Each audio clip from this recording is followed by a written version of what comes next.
It's an interesting day in the world of Magic the Gathering. Wizards of the Coast has just introduced a new mechanic to the game by the name of Intensity. And what's even more intense than that is the potential that we might be returning to the late 90s set of Exodus. Magic.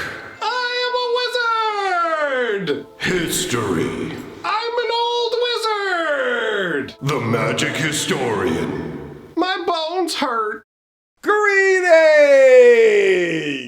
Owners of fine luxury cardboard rectangles, my friends, I hope the day finds you well because we have gathered for another fun installment of Mega Magic Nahoos! We have some really interesting items on the docket today. We're going to talk about the brand new mechanic to Magic. We're going to talk a little bit about New Capenna, but the most exciting thing we're going to save for last, the potential return to Exodus. I love old school Magic, but let's start out with the new school. We're going to talk about the brand new mechanic that's been added to the game called Intensity. The best way to do so is to use a Magic card, so let's get it up on the screen. Now I will let you know right off the bat, the new mechanic we're talking about is specifically for the Arena Alchemy format, which for some people is going to mean they're not as interested, but for me, I like all of the different mechanics added into the game regardless of where they come from. So let's dive in and take a look at Bellows Breath Ogre.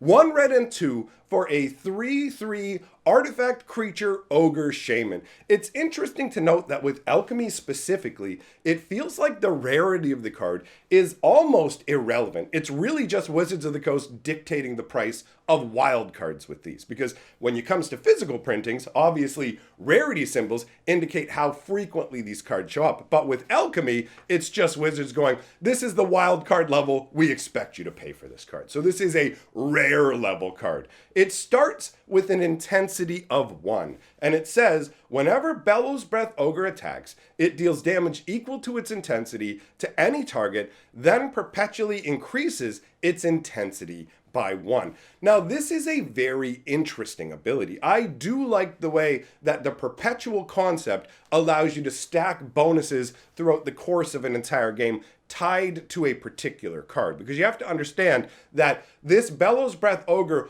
only increases its own intensity. If this was done in paper Magic, they would have to do something along the lines of giving a player intensity tokens, right? It's like, give a player an intensity counter, and then each time the intensity increases, you add an intensity counter to the player, and then each card would play off the intensity counters on the player. And that's how you do it in paper Magic. But you can't really do a one-to-one experiment with this same concept here because of the perpetually chasing the Bellows Breath through your deck, through your graveyard, through your hand. Wherever it goes, it keeps track of that intensity. So the only real way I could think of to do that would be to use dry erase markers and literally write on each individual ogre, right? Because otherwise, if you try to keep track of your intensity separately, each ogre is going to benefit from it, which makes it a technically stronger ability. Now, on the surface, I don't really know ultimately how powerful this ability will turn out to be, right? Because you put this out, 3/3 for 3 by today's standards isn't too shabby for the body that you get. The first time you swing with it, you're going to get to do 1 damage, but it's to any target, which means creatures that have 1 toughness aren't really going to be able to chump block this guy, and that's just going to move up the chain, because every time it swings, it's doing this damage. So it's doing the damage before you actually get into blocking any combat damage being dealt. You've got that, and then you move the intensity of the sucker up. So even if you manage to destroy it and it comes back, it's going to keep beefing. I feel like if you can play a deck where you can give this guy either haste, so you can swing with him right away when he comes out, or if you play with like multiple attack phases, you can really start to stack the abilities from this guy. It feels like a slow rolling ability, but ultimately one that would have a lot of power behind it. And the concept of the card is fun too. The intensity is literally this ogre breathing fire out of his belly. If you look at his fat bulbous gut, which kind of looks like mine now that I think about it, it's filled with fire. You can see the flames there, and they're just blasting forth out of his mouth in this blam ray that's just smashing into the ground. And it's kind of neat that you've just got this kind of wintry setup, right? He's standing there in the middle of winter, just blasting flames out like a fiend. And I like the idea that as this ogre stays along, like he's able to stoke his fires larger and larger. Because remember, he's an artifact creature, right? So it's like the bellows and the flames stoking inside of him, growing more powerful and more powerful. And you could see that glow inside the ogre's belly, like basically grow and grow. Imagine being like an opponent facing off against one of these ogres, and it comes trundling onto the battlefield, and you see, you're like, I've never seen an ogre like that before. What is it? And there's this little glow in its belly. He's like, look, he's a little glow belly. And then he turns to one of your soldiers and goes, Baga! And he just sets him on fire, and it's like, oh no! And then like a minute later, you're like, oh no, is his belly getting brighter? And then all of a sudden, boom, he turns around and he sets a bear on fire. And you're like, oh, he just burned something bigger than a man. Oh no, the glow gets bigger. All of a sudden, he's setting an elephant on fire, right? Because 1, 1, 2, 2, 3, 3, right? As you go up the chain, it would be an intense experience. There's some really cool flavor behind this card. I really do dig it. So, that covers intensity. I do want to touch really briefly on Streets of New Capenna because it is a set where you have an angelic world, but it's been taken over by demons. Now, according to Mark Rosewater, this set is not going to feature a bunch of demon-heavy mechanics. So the demon stuff is there, but it's not going to be quite as pervasive as some people are expecting. If you think when we took a look at the card from the Brokers, where it showed that disparate group of individuals, none of them really having a demonic feel, it's going to be a demonic kind of somewhat ruled over plane, but it's not going to have as much demonic influence as we originally considered that it might. Now that all that's out of the way, let us talk about the news that has me the most hyped, okay? I'm going to say a phrase, Exodus, once and future. This is something that Wizards of the Coast has trademarked, okay? So they've gone ahead and registered whatever it is you need to do when you have your intellectual properties to make sure people can't use your names or whatever else. Now, Exodus is kind of a difficult one. I don't think you can really just own the word Exodus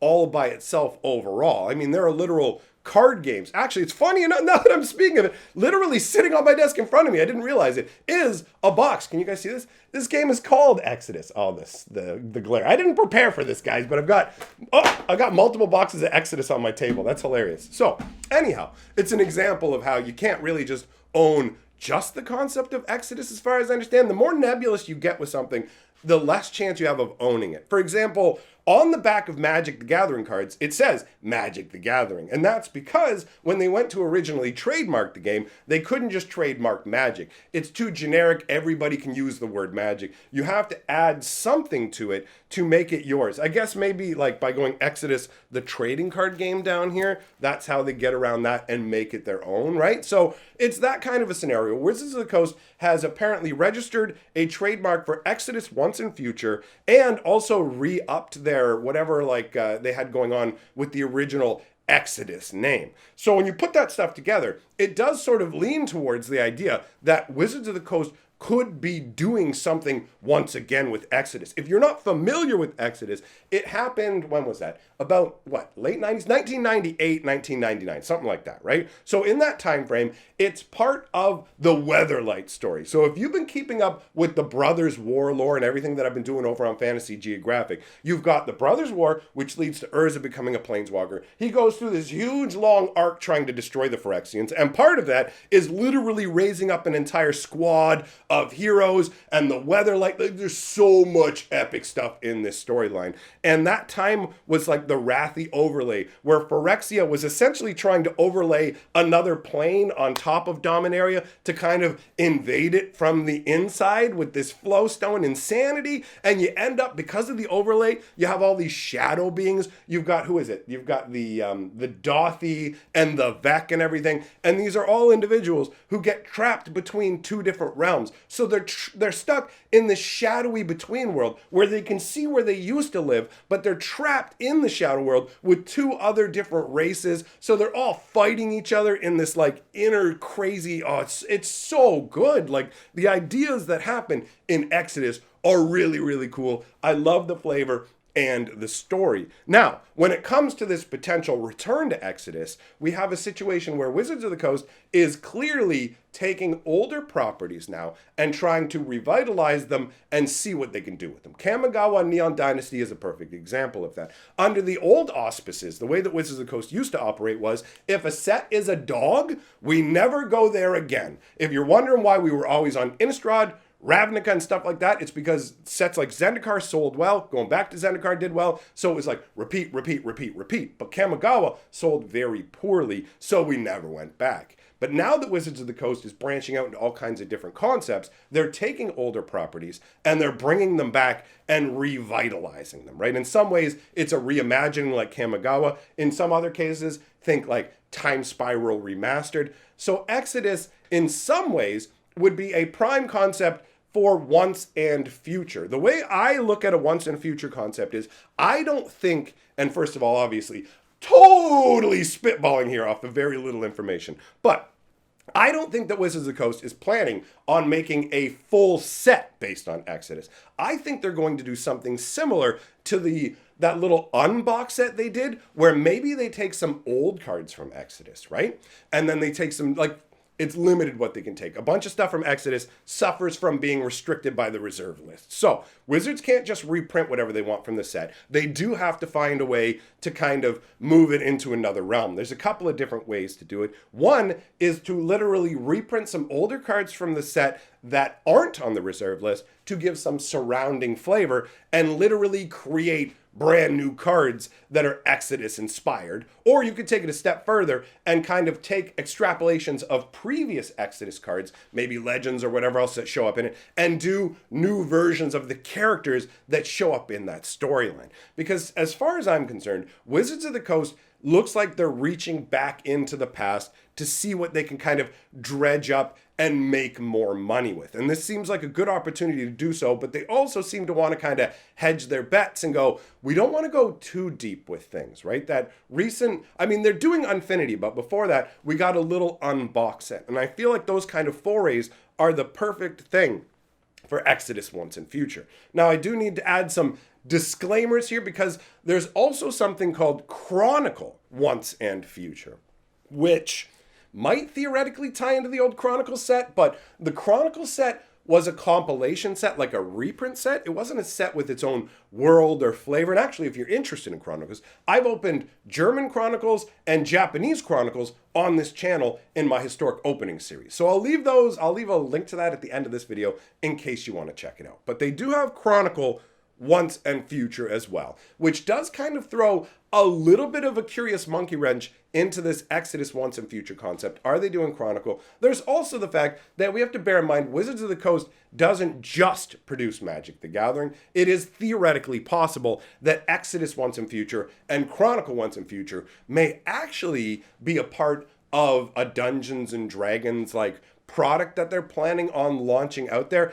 I haven't seen like anything that really ties into it, but considering that there's so much with Magic the Gathering, I find it really difficult to keep up with everything that's going on with Magic the Gathering. So trying to keep up with everything that's going on that Wizards of the Coast is doing with their D&D arm and everything else is not really it's not gonna work. I can't do it. So just bear in mind that this may be something complete, like this is like high asterisk level rumor. I hope it's true. Returning to Exodus, pulling out those old concepts from the ancient story days would be absolutely amazing. I really like the idea of Wizards revisiting old properties. I'm super, super excited for the return to the Brothers' War, right? We're going to go back to, as far as I understand it, a retelling of the initial story. We're not going to the world further down along the line. I mean, we've been doing that all along. It's all set on Dominaria, right? And like this stuff happened way in the ancient past. We're talking thousands and thousands of years ago. My absolute favorite storyline in Magic, but the things that start with the Brothers' War literally start in the early 90s and go all the way pretty much to the end of the 90s. So anything that ties into that story is super hyped to me. I really feel like, especially in the current era of Magic, a lot of Magic's history and lore is kind of being pushed by the wayside to make room for new things. Come on in, Street Fighter. Come on in, Fortnite. Come on in, mobster stuff. All the older, more traditional Magic lore and stuff, which I genuinely adore, is kind of being pushed off by the wayside to a degree. So anything that can recapture and reignite that flame of joy is genuinely precious to me, because I want to share that fun with you guys. I've been having a great time lately. I appreciate all of you coming and hanging out. I especially appreciate my patrons for supporting my channel. Thank you very much, my friends. And I will see all of you in the next video.